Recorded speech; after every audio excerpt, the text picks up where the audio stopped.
இப்ப யாரு கேட்டாலும் டேட்டா அனலிட்டிக்ஸ் ஃபீல்டு பத்தி தான் நிறைய டாக் போயிட்டு இருக்கு. அப்படின்னா என்னன்னு பாப்போமா? சிம்பிளா சொல்ல போனா ரா டேட்டாவை ஒரு யூஸ்ஃபுல்லான இன்சைட்ஸா மாத்ததான் டேட்டா அனலிட்டிக்ஸ். இன்னும் சிம்பிளா சொல்ல போனா அமேசான் இருக்கு. அமேசான்ல கஸ்டமர் பிஹேவியர் எப்படி இருக்கு, சேல்ஸ் ரேஞ்ச் எப்படி இருக்குன்ட்டு நம்ம சார்ட்ஸ் எல்லாம் இது பண்ணி பாக்குறாங்கல்ல, டேஷ்போர்ட்ஸ் எல்லாம் கிரியேட் பண்ணி பாக்குறாங்கல்ல, யாரு கிரியேட் பண்றா?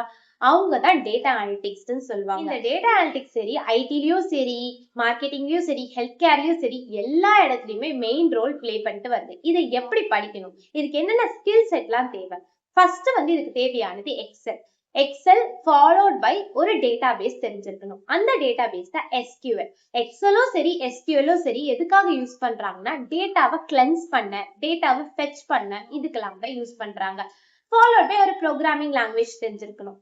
ஆப்வியஸா இப்ப ஏஐ ட்ரெண்ட்னு எல்லாருக்குமே தெரியும். ஸோ ஒரு ஆட்டோமேஷன் பண்ணவோ இல்ல ஆட்டோமேட்டிக்கா டேஷ்போர்ட் சேஞ்ச் ஆகவோ பேக் எண்ட்ல யூஸ் பண்றது தான் பைத்தான். ஃபாலோட் பை ஏதோ ஒரு டேட்டா அனலிட்டிக்ஸ் டூல் தெரிஞ்சிருக்கணும். அந்த டூல் பவர் பிஐயா இருக்கலாம் இல்ல டேப்லூவா இருக்கலாம், அது உங்க இஷ்டம். இதை விட ரொம்ப இம்பார்ட்டன்டான விஷயம் பேசிக்ஸ் ஆஃப் ஸ்டாட்டிஸ்டிக்ஸ் தெரிஞ்சிருக்கணும். பத்தின டீடைல்டான ரோட் மேப் வேணும்னா கீழே கமெண்ட் பண்ணுங்க, ரோட் மேப் நான் உங்க டிஎம்க்கு சென்ட் பண்றேன்.